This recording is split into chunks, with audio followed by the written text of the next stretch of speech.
السلام علیکم ورحمۃ اللہ وبرکاتہ۔ روح یارم قسط نمبر 10۔ صبح اٹھتے ہی ناشتہ کر کے یارم اپنے کام پر جانے لگا۔ وہ ہنی مون پر جانے سے پہلے سارا کام نپٹا دینا چاہتا تھا۔ وہ دروازے پر رک کے روح کا انتظار کرنے لگا، جو کہ کچن میں کھڑی برتن دھو رہی تھی۔ روح یار جلدی آؤ، مجھے کام پہ جانا ہے، اس نے پکارا تو جلدی جلدی ہاتھ صاف کرتی کچن سے باہر نکلی۔ روح یارم سے ہائٹ میں کافی کم تھی۔ یارم کو اس کے سامنے مکمل جھکنا پڑتا۔ یارم اس کے سامنے جھکا اور ہمیشہ کی طرح اس نے شرماتے ہوئے اس کے سر پر بوسہ دیا۔ یہ عادت ان کے نکاح کے رخ سے برقرار تھی، جبکہ یارم کو اس کی یہ عادت سب سے پیاری لگتی تھی۔ اس کے سر پر پیار کر کے وہ ہمیشہ شرماتی اور اس پیاری سی ادا پہ یارم کے ڈمپل نمایاں ہوتے۔ پھر یارم نے دروازہ بند کرنے کا آرڈر دیا، جس کی روح نے تکمیل کرتے ہوئے فوراً دروازہ بند کر دیا اور ایک بار پھر سے آئس لینڈ کے بارے میں سوچنے لگی۔ کل تقریباً 1 گھنٹہ فاطمہ بی بی سے باتیں کرتی رہی۔ اس کے ان سے گھر کا نمبر بھی مانگا تھا، لیکن فاطمہ بی بی نے کہا کہ انہیں تو کبھی نمبر کی ضرورت نہیں پڑی، لیکن کل یا پرسوں وہ اس کے گھر جا کر اس کی امی کا نمبر لے لیں گی۔ وہ چاہتی تھی کہ وہ آج ہی امی سے بات کر لے، کیونکہ یارم نے کہا تھا کہ ہنی مون پر کوئی انہیں ڈسٹرب نہیں کرے گا۔ شارف آفس پہنچا۔ سب سے پہلے ٹکراؤ اس کا لیلی سے ہوا۔ تم مجھے اگنور کیوں کر رہے ہو؟ میں تم سے بات کرنا چاہتی ہوں اور تم مجھے دیکھتے تک نہیں۔ کیا مسئلہ ہے تمہیں؟ مجھے کوئی مسئلہ نہیں، لیکن میں تم سے بات نہیں کرنا چاہتا۔ تم نے جو اس دن میرے ساتھ کیا ہے نا، وہی بہت ہے۔ تم نے ڈیول کی نظروں میں مجھے گرانے کی کوشش کی۔ لیلی، مجھے لگا تھا تم چاہے کتنی بھی مطلبی کیوں نہ ہو جاؤ، لیکن اپنے مطلب کے لیے کسی دوسرے کا استعمال نہیں کرو گی۔ بہت غلط سوچ تھی میری۔ میں یہ سوچتا تھا کہ تم ڈیول کو سمجھتی ہو، تم اس کے لیے ایک پرفیکٹ لائف پارٹنر ہو، لیکن سچ تو یہ ہے کہ تم اس کے قابل ہی نہیں ہو۔ شارف ایک ایک لفظ چھپا چھپا کر بولا۔ تم اس 2 ٹکے کی لڑکی کے لیے… زبان سنبھال کر بات کرو لیلی، تم میری بہن کے بارے میں بات کر رہی ہو۔ اگر ایک بھی لفظ اور کہا تو زبان کاٹ دوں گا تمہاری۔ وہ غصے سے دہاڑا تھا، جبکہ لیلی تو اس کا انداز و لہجہ دیکھ کر رہ گئی۔ میں تمہیں آخری بار بتا رہا ہوں لیلی، اگر تم نے میری بہن کی خوشیوں میں آگ لگانے کی کوشش کی تو میں بھول جاؤں گا کہ تم میری دوست تھی۔ اس نے تھی پر زور دیا اور لمبے لمبے ڈھک بھرتا وہ اسے نکل گیا، جبکہ لیلی سرخ چہرہ لیے اسے جاتے ہوئے دیکھ رہی تھی۔ فرقان بھائی، میری مدد کریں، ڈیول نے میرے بھائی کو مار دیا۔ میری آنکھوں کے سامنے، آپ یقین نہیں کریں گے اس نے میرے بھائی کو کیسے تڑپا تڑپا کر مارا۔ اس نے میرے سامنے اس کے منہ میں تیزاب سے بھری ہوئی بوتل ڈال دی۔ اس کی ساری نسیں گل چکی تھیں۔ بھائی، وہ میرے سامنے مر گیا، میں کچھ نہیں کر سکا، یہاں تک کہ وہ میرے پاس موجود ساری ویڈیوز بھی ڈیلیٹ کروا چکے ہیں۔ مجھے اور کچھ نہیں چاہیے، بس مجھے میرے بھائی کی موت کا بدلہ لینا ہے۔ فرقان بھائی، آپ کے علاوہ اور کوئی میری مدد نہیں کر سکتا۔ وکرم دادا بھی اب ہمارے خلاف ہیں۔ انہیں بھی یہ کام پسند نہیں تھا، ورنہ وہ اس معاملے میں میری مدد ضرور کرتے، لیکن اسے ڈیول کے کام کرنے کا انداز پسند ہے۔ فرقان بھائی، میں آپ کے سامنے ہاتھ جوڑتا ہوں، مجھے اور کچھ نہیں چاہیے، بس اپنی آنکھوں سے ڈیول کی لاش دیکھنا چاہتا ہوں۔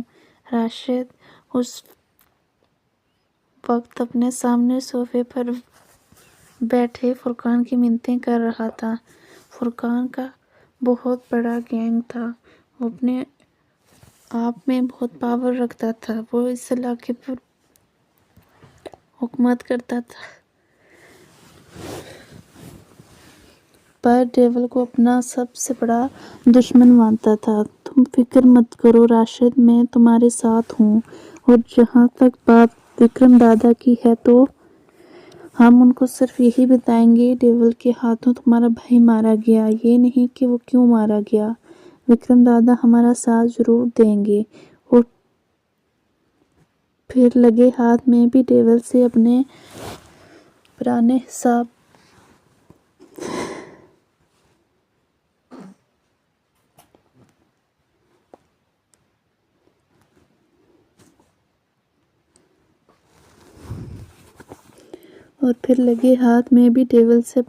حساب چکا لوں گا۔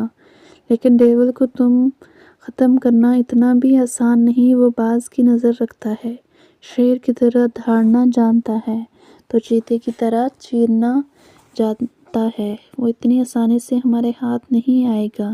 اوپر سے اس کی کوئی کمزوری بھی نہیں، نہ دوست، نہ ساتھی، نہ عورت، نہ دولت۔ آخر کس طرح سے ہم اس کو مات دیں؟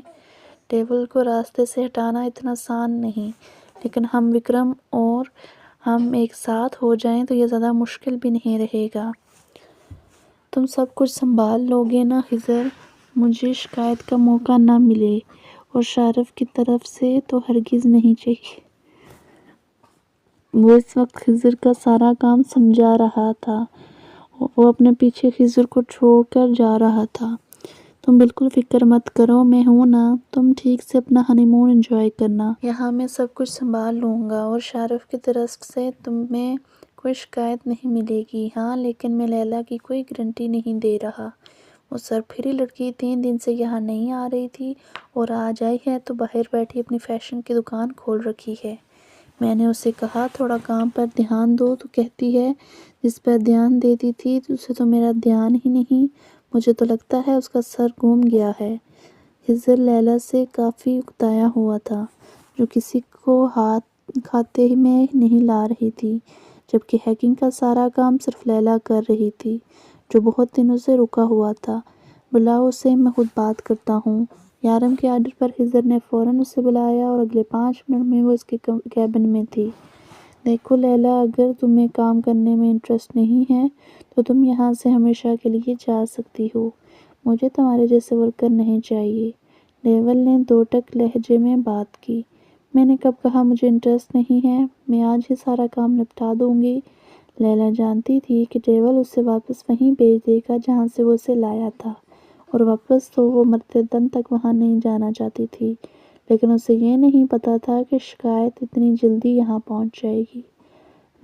تم جا سکتی ہو، جاؤ اپنا کام کرو۔ اگلے آرڈر پر لیلی فوراً کمرے سے باہر نکل گئی۔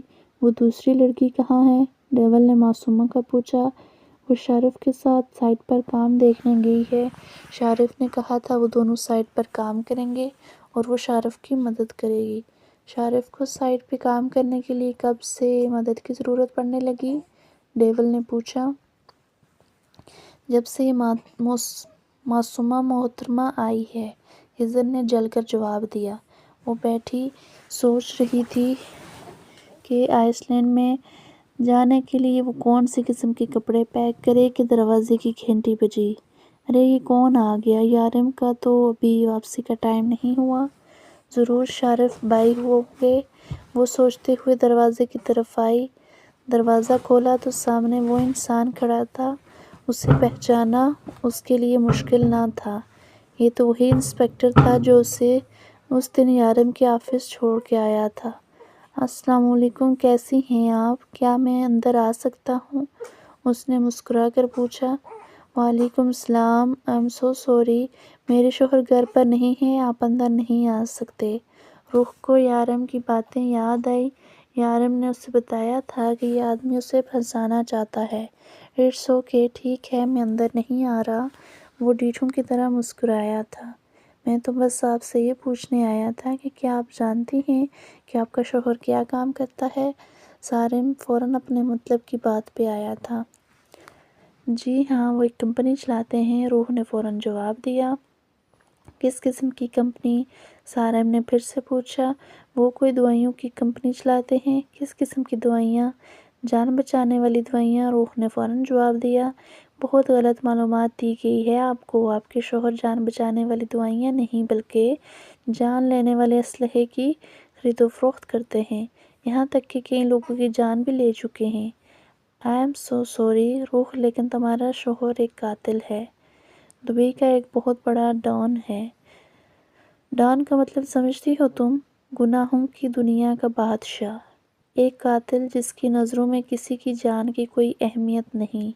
چٹاخ، خبردار جو آپ نے میرے شوہر کے خلاف ایک لفظ بھی کہا، مہربانی فرما کر یہاں سے چلے جائیں یا پھر میں گارڈز کو بلوا کر آپ کو دھکے مروا کر یہاں سے باہر نکلواؤں۔ رخ خود بھی نہیں جانتی تھی کہ اس میں اتنی ہمت کہاں سے آئی۔ رخ تم بہت غلط کر رہی ہو، تمہارا شوہر اتنا اچھا نہیں ہے جتنا وہ بن رہا ہے، وہ تمہیں دھوکے میں رکھ رہا ہے، بہت پچھتاؤ گی رخ، میری مدد کرو۔ ایسے انسان کی عام دنیا میں کوئی جگہ نہیں، اس کی جگہ جیل کے اندر ہے۔ وہ انسان نہیں، درندہ ہے۔ ڈیول کا مطلب سمجھتی ہو؟ شیطان، وہ ایک شیطان ہے رخ، اور انسانوں کی دنیا میں شیطانوں کے لیے کوئی جگہ نہیں۔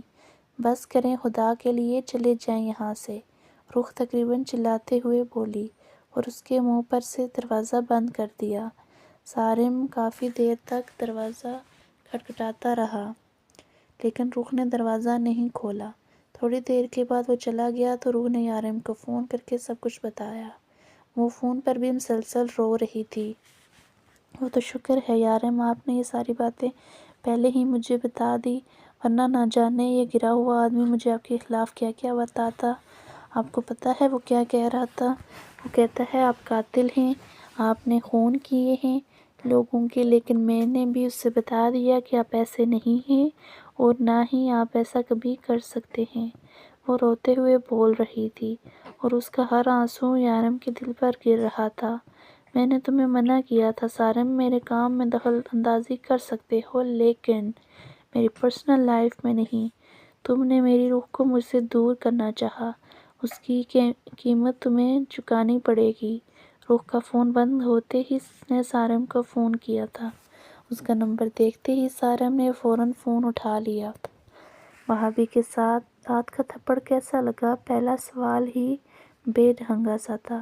یارم تو بہت غلط کر رہا ہے اس لڑکی کو دھوکہ دے کر، آج نہیں تو کل اسے سب کچھ پتہ چل جائے گا، پھر کیا کرے گا تو؟ آج ثبوت نہیں تھا میرے پاس، کل ضرور ہوگا۔ اور تجھے لگتا ہے کہ وہ تیرے ثبوتوں پر یقین کرے گی؟ یارم ذرا سا مسکرایا تھا۔ سوچنا بھی مت سارم، وہ کبھی تجھ پر یقین نہیں کرے گی، لیکن میری پیٹھ پیچھے میرے گھر آ کر تم نے بہت بڑی غلطی کی ہے۔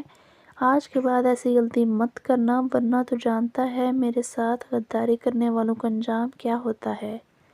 یقین کر، میں اب بھی تیری اس دوستی کی خاطر تجھے چھوڑ رہا ہوں جو کبھی ہمارے درمیان تھی۔ آج کے بعد رخ سے دور رہنا، اتنا دور کہ ڈھونڈنے پر بھی نظر نہ آؤ، ورنہ اپنی بیوی اور بچی کو دیکھنے کے لیے ترس جائے گا۔ یارم نے اس کی بات کاٹتے ہوئے کہا، اور تو اب اپنے معیار سے گر کر مجھے میری بیوی اور بچی کی دھمکیاں دے رہے ہو؟ سارم غصے سے چلایا، اگر تم میری پرسنل لائف میں انٹرفیئر کرو گے تو مجھے بھی تو کرنا پڑے گا نا سارم۔ جس طرح سے تمہاری بھابھی اور مائرہ تمہیں عزیز ہیں، اس طرح سے مجھے رخ عزیز ہے، اور دور رہنا اس سے۔ یارم نے فون کاٹ کر شارف کو فون کیا۔ ہاں ڈیول بولو، نظر رکھو انسپکٹر پر، آج میرے گھر پہنچ گیا تھا وہ۔ ڈونٹ وری، میں نظر رکھتا ہوں اس پر۔ شارف کا جواب سن کر اس نے فوراً کاٹ کر فون ٹیبل پر رکھا اور کرسی کی پشت سے ٹیک لگا کر بیٹھ گیا۔ یہ تم نے اچھا نہیں کیا سارم، اگر وہ مجھ سے دور ہوئی تو میں تمہیں زندہ نہیں چھوڑوں گا۔ آنکھیں بند کیے وہ اپنا غصہ کنٹرول کرنے کی کوشش کر رہا تھا۔ آج یارم اور رخ کی آئس لینڈ کی فلائٹ تھی۔ رخ تو جانے کے لیے بہت ایکسائٹڈ تھی، لیکن جہاز میں بیٹھنے میں اسے ڈر بھی لگ رہا تھا۔ پہلے پاکستان سے دبئی آتے ہوئے بھی وہ کتنا ڈر رہی تھی، لیکن تب وہ اکیلی تھی، اب یارم اس کے ساتھ تھا۔ وہ اس وقت ایئرپورٹ پر بیٹھے اپنی فلائٹ کی اناؤنسمنٹ کا انتظار کر رہے تھے۔ رخ تو یہ سوچ سوچ کر خوش ہو رہی تھی کہ وہ پہاڑوں، سمندروں اور برف کے بیچ جا رہی ہے۔ وہ تو اپنے گھر سے بھی کبھی باہر نہ نکلی تھی، اور ابھی اتنے دور دوسرے ملک میں وہ ہمیشہ سے برف گرتے دیکھنا چاہتی تھی، لیکن ملتان جیسے شہر میں برف گرنا ایک خواب جیسا تھا۔ یارم کا سارا دھیان اس کے چہرے کے ایکسپریشنز پر تھا۔ جہاں ایک رنگ آ رہا تھا اور ایک رنگ جا رہا تھا، وہ اپنے چہرے سے اپنے دل کا حال چھپا نہیں سکتی تھی۔ سارم کے بارے میں اس نے روح کو دوبارہ بھی یہی بتایا کہ وہ اسے پسانا چاہتا ہے، وہ اس کے دشمنوں کے ساتھ ملا ہوا ہے۔ روح کا اس کی ایک ایک بات پر ایمان لانا یارم کو گلٹ میں مبتلا کر گیا تھا، لیکن پھر بھی وہ اسے کچھ نہیں بتا پایا اور نہ ہی اسے کچھ بھی بتانے کا ارادہ رکھتا تھا۔ تھوڑی دیر میں فلائٹ کی اناؤنسمنٹ ہو گئی۔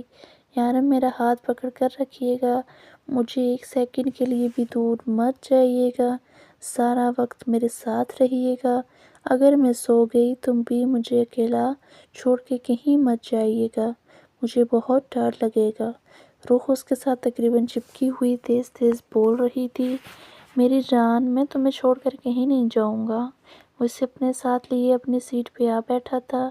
تھوڑی دیر بعد جب جہاز کی اڑان بھرنی تھی، جبکہ روح آنکھیں بند کیے اس کا ہاتھ دونوں ہاتھوں میں مضبوطی سے تھامے نہ جانے کیا زیر لب بڑبڑا رہی تھی۔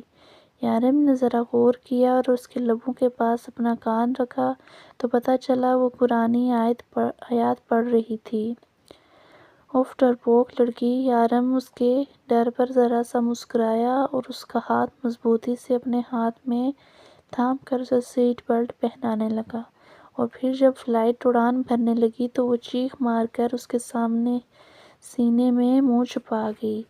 شاید لوگوں کے لیے یہ کوئی نئی بات نہ تھی، اس لیے کسی نے بھی مڑ کر نہ دیکھا، اور اگر کوئی دیکھتا بھی تو یارم کو کیا پرواہ تھی، وہ تو اسے اپنے سینے سے لگائے بالکل پرسکون تھا۔ روح اس طرف دیکھو، یارم نے اسے کھڑکی کی طرف متوجہ کیا جہاں سے برج خلیفہ کی بلڈنگ نظر آ رہی تھی۔ یارم، یہ تو اس ہوٹل سے بھی نظر آتا ہے جہاں ہم کھانا کھانے جاتے ہیں۔ روح نے ذرا سے اس کے سینے سے منہ نکال کر پوچھا۔ ہاں روح، کیونکہ یہ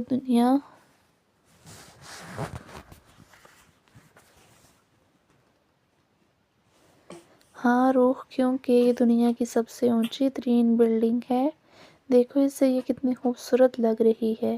تم تو بیکار میں اونچائی سے ڈرتی ہو، لوگ یہاں آ کر سیلفی بناتے ہیں، مجھے نہیں بنانی کوئی سیلفی، میں یہیں پر ٹھیک ہوں۔ وہ مزید اس کے سینے میں گھستے ہوئے بولی، یہاں پر تو میں بھی ضرورت سے زیادہ ٹھیک ہوں، اور اس کے گرد بازو کا گہرا مضبوط کرتے ہوئے بولا، یارم یہ ہمارا بیڈ روم نہیں ہے، آپ میرے اوپر سے ہاتھ ہٹائیں۔ وہ منہ بنا کر بولی، مگر سچ تو یہ تھا کہ وہ یہ سوچ کر کہ لوگ انہیں دیکھ رہے ہوں گے شرما رہی تھی، لیکن وہ اپنے معصوم سے ڈر کا کیا کرتی۔ پاکستان سے دبئی آتے وقت اس کے ذہن میں یہ بات تھی کہ نہ جانے یارم کیسا ہوگا، وہ بھی انہی لوگوں جیسا ہوگا جن کے ساتھ وہ آج تک رہتی آئی ہے۔ اگر وہ ایسا ہوتا تو شاید وہ صبر اور شکر سے زندگی گزار لیتی، لیکن یارم تو اس سے بے انتہا محبت کرتا تھا، اور روح کی نظر میں وہ بگڑ چکی تھی۔ یارم کی محبتوں نے اسے بگاڑ دیا تھا۔ اب وہ یارم کی سختی برداشت نہیں کر سکتی تھی، اسے اب صرف یارم کی محبت ہی چاہیے تھی۔ یارم کا اس کی پرواہ کرنا، اس کا خیال رکھنا، اسے محبت دینا، کوئی بھی بات اسے پیار سے سمجھانا، اگر یہ سب کچھ بدل جائے تو شاید روح زندہ بھی نہ رہ پائے۔ تو ٹھیک ہے، تم بھی ذرا اپنے میرا مطلب ہے میرے سینے سے باہر نکلو، آخر یہ ہمارا بیڈ روم تھوڑی ہے۔ اس نے روح کے سر کو ذرا سا اپنا منہ سے اپنے آپ سے الگ کیا، مگر روح نے دوبارہ اس کے سینے پر اپنا سر رکھ دیا۔ نہیں، میں یہی ٹھیک ہوں، بس اب اپنے آپ پر کنٹرول کریں۔ تو پھر میں بھی ایسے ہی ٹھیک ہوں۔ یارم نے پھر سے اس کے گرد اپنے بازو رکھے۔ پلیز نہیں نا۔ روح نے معصوم سی شکل بنا کر اس کی طرف دیکھا تو یارم نے اس کے گرد سے ہاتھ ہٹا لیے، اور تھوڑی ہی دیر بعد وہ گہری نیند سو گئی۔ تو یارم نے اپنے ہاتھ دوبارہ سے اس کے گرد رکھ لیے تاکہ اس کی نیند ڈسٹرب نہ ہو۔ آنکھ کھلی تو یارم اب بھی اس کے گرد اپنے بازو کا گھیرا بنائے اسے اپنے سینے سے لگائے محبت سے دیکھ رہا تھا۔ یارم، ہم ابھی تک نہیں پہنچے؟ روح نے آنکھیں ملتے ہوئے پوچھا۔ وہ گہری نیند سے جاگی تھی۔ نہیں میری جان، ابھی تو بامشکل آدھا سفر ہوا ہے، یہ تو بہت دور ہے روح۔ معصومیت سے کہتی ایک بار پھر سے اس کے سینے پر اپنا سر رکھ گئی۔ یارم، آئس لینڈ کیا گوروں کا ملک ہے؟ نیند تو وہ پوری کر چکی تھی تو اس کا سوال نامہ ایک بار پھر سے شروع ہو گیا۔ ہاں، یہ انگریزوں کا ملک ہے۔ یارم رخ سے پہلے کبھی کسی سے اتنی بات نہیں کرتا تھا۔ وہ یہ سوچتا تھا کہ وہ اتنے سوال کہاں سے لاتی ہے، اور وہ بنا گتائش کے ہر سوال کا جواب محبت سے دیتا ہے۔ میں نے تو خبروں میں کبھی اس ملک کے بارے میں کچھ خاص نہیں سنا۔ ہاں، کیونکہ اس ملک میں کچھ خاص ہوتا ہی نہیں۔ ہر ملک اپنی لڑائیوں اور فوج کی وجہ سے مشہور ہوتا ہے، جبکہ آئس لینڈ میں ایسا کچھ نہیں ہوتا۔ آئس لینڈ کے چاروں طرف سمندر ہے۔ تمہیں پتہ ہے روخ، آئس لینڈ دنیا کا وہ واحد ملک ہے جس میں کوئی فوج سرے سے ہے ہی نہیں۔ یارم نے اس کی معلومات میں اضافہ کرتے ہوئے بتایا۔ کیا مطلب فوج کے بغیر ملک کیسے چلتا ہے؟ کیا ان پر حملے نہیں ہوتے؟ روخ حیران اور پریشان اس سے پوچھنے لگی۔ نہیں روخ، اس ملک میں ایسا کچھ نہیں ہوتا۔ یہ دنیا کا سب سے بڑا ملک ہے اور یہ دنیا کا سب سے امن پسند ملک ہے۔ یہاں پر کوئی فوج نہیں، یہاں تک کہ یہاں کی پولیس بھی اپنے پاس پستول، بندوق یا اس طرح کی کوئی بھی چیز نہیں رکھتی۔ یہاں کی پولیس صرف نام کی پولیس ہے۔ اس ملک کو پولیس کی بھی ضرورت نہیں۔ یہاں کے لوگ ایک دوسرے سے بے وجہ نہیں لڑتے۔ یہاں کی عورتیں اپنے شوہر سے بے وفائی نہیں کرتی۔ یہاں کے مرد ایک ہی شادی کرتے ہیں اور شادی سے پہلے کسی سے کے ساتھ کوئی بھی تعلقات نہیں رکھتے۔ اور سب سے خاص بات، اس ملک میں جانور نہیں ہیں، اور جو ہیں وہ نظر نہیں آتے۔ میرا مطلب ہے اس ملک میں جانوروں کی تعداد صرف 1,500 ہے اور انسانوں کی تعداد 3.5 لاکھ سے زیادہ۔ اب 3 لاکھ لوگوں میں صرف 1,500 جانوروں کو ڈھونڈنا تو ناممکن ہے۔ یہاں کے لوگ جانور نہیں پالتے۔ اس ملک کی کرنسی بہت کم ہے، لیکن سب سے اہم بات، یہ دنیا کا سب سے امیر ترین ملکوں میں 9ویں نمبر پر ہے۔ اور کوئی سوال؟ یارم کے ذہن میں جو بہت سارے سوال آئے تھے اس نے ان سب کا جواب دے دیا، لیکن پھر بھی شرارت سے اس سے پوچھنے لگا تو وہ نفی میں سر ہلا کر بیٹھ گئی۔ ایک سوال اور ہے، وہ پھر اچانک سے بول اٹھی۔ اسے آئس لینڈ کیوں کہتے ہیں؟ کیونکہ یہ دنیا کا سرد ترین علاقہ ہے جہاں سب سے زیادہ برف گرتی ہے، یارم نے ٹھہر ٹھہر کر جواب دیا۔ یارم، یہ تو خوبصورت تو ہے نا؟ میرا مطلب ہے جو کچھ آپ بتا رہے ہیں اس کے بعد مجھے نہیں لگتا کہ یہ کچھ خاص خوبصورت ہوگی، روح نے منہ بنا کر کہا۔ تو یارم مسکرایا۔ یہ دنیا کی خوبصورت ترین علاقوں میں سے ایک ہے۔ آپ کو تو اس ملک کے بارے میں بہت کچھ پتہ ہے، آپ یہاں پہلے بھی آئے ہیں۔ ہاں، میں جب بھی سکون چاہتا ہوں میں یہاں آتا ہوں۔ اب تو میں نے تمہیں ٹھیک سے کچھ بتایا بھی نہیں۔ تمہیں پتہ ہے کہ اس ملک میں اتنی سردی ہونے کے باوجود بھی لوگ کپڑے پہننا پسند نہیں کرتے، یارم نے مسکراتے ہوئے بتایا۔ کیا مطلب ہے یہاں کے لوگ کپڑے نہیں پہنتے؟ روح کے کہتے ہوئے گال سرخ ہو رہے تھے۔ پہنتے ہیں میری جان، لیکن زیادہ نہیں پہنتے، کم پہنتے ہیں۔ یارم کے ڈمپل گہرے ہوئے۔ اس کے علاوہ ایک اہم معلومات جو میں وہاں پہنچ کر بتاؤں گا، تمہارے لیے سرپرائز سے کم نہیں ہوگی، یارم نے مسکرا کر بتایا۔ یارم نے اسے اور بھی کچھ بتانا چاہا، لیکن رخ تو ابھی تک کپڑوں والی بات پہ اٹکی ہوئی تھی۔ آئس لینڈ اندھیرے میں ڈوبا ہوا تھا۔ یارم ہمیں پہنچتے ہوئے تو رات ہو گئی، روح نے اس کا ہاتھ تھامتے ہوئے کہا۔ تو یارم ذرا سا مسکرایا۔ نہیں بیبی، یہاں رات نہیں ہوئی ہے، یہاں دوپہر کا 1:30 بج رہا ہے، یارم نے بتایا۔ تو وہ حیران اور پریشان اسے دیکھنے لگی۔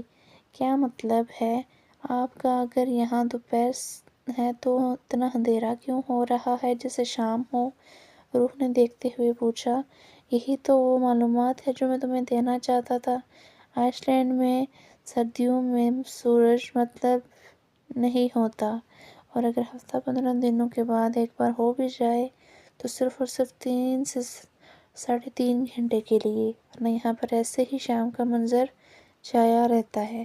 اور اس کا ہاتھ پکڑ کے وہ اپنے ساتھ لگائے آگے لے کے جا رہا تھا۔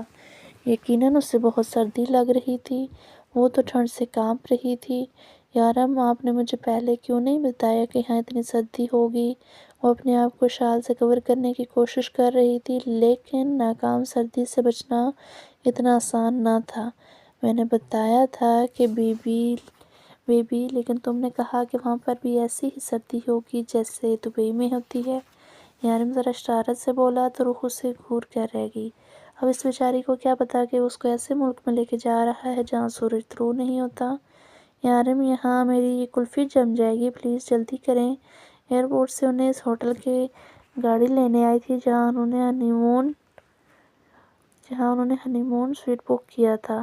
اب صرف پارکنگ میں وہ ہوٹل کے اندر جا رہے تھے جس پر رخ سردی سے کانپ کانپ کر بے حال ہو رہی تھی۔ آئی ایم سو سوری میری جان، بس تمہیں یہ بتانا چاہتا تھا کہ دبئی میں سردی ہونا بالکل باقی ملکوں میں ہے۔ اب تمہیں اکتوبر میں بھی سردی نہیں لگ رہی تھی تو مجھے کچھ تو کرنا ہی تھا نا، آپ صرف شرارتی انداز میں بولے، جبکہ ساتھ ساتھ روح کو اپنے ساتھ لگا اس کے بازو سہلا رہا تھا۔ آپ بالکل بھی اچھے نہیں ہیں یارم، وہ منہ بنا کر بولی، جبکہ بولتے ہوئے دانت بھی بج رہے تھے۔ یارم ہمارے کمرے میں کھڑکی تو ہوگی نا؟ اب تمہیں کھڑکی کیوں چاہیے؟ دیکھیں نا یارم، یہ ہوٹل کتنا خوبصورت ہے، میں کھڑکی سے دیکھوں گی کیونکہ باہر آنے کی ہمت نہیں ہے، مجھ میں اتنی سردی ہے یہاں۔ وہ اب بھی کانپ رہی تھی۔ کیا مطلب ہے نہیں نکلو گی؟ تم مجھے دھمکیاں دے رہی تھی کہ مجھے بستر میں گھسنے نہیں دو گی۔ اب اپنے ہی ارادے بدل دیے محترمہ نے۔ ہاں تو آپ نے مجھے دھوکے میں رکھا، آپ نے بتایا تھا کہ اتنی سردی ہوگی، لیکن آپ مجھے بتا دیتے کہ میں ایسے الفاظ نہیں کہتی نا۔ وہ منہ بنا کر سارے الزام دینے لگی۔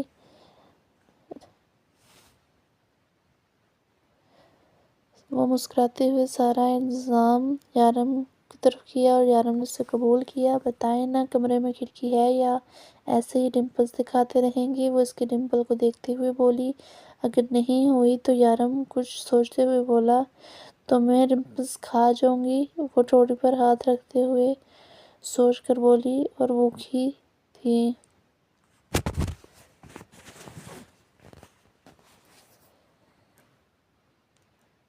اگر نہیں ہوئی تو یارم کچھ سوچتے ہوئے بولا، تو میں آپ کے ڈمپلز کھا جاؤں گی؟ وہ تھوڑی پر ہاتھ رکھتے ہوئے سوچ کر بولی، بھوکی کہیں کی۔ یارم اس کے گال پر چٹکی کاٹتے ہوئے مینیجر سے اپنے روم کی چابی لینے لگا۔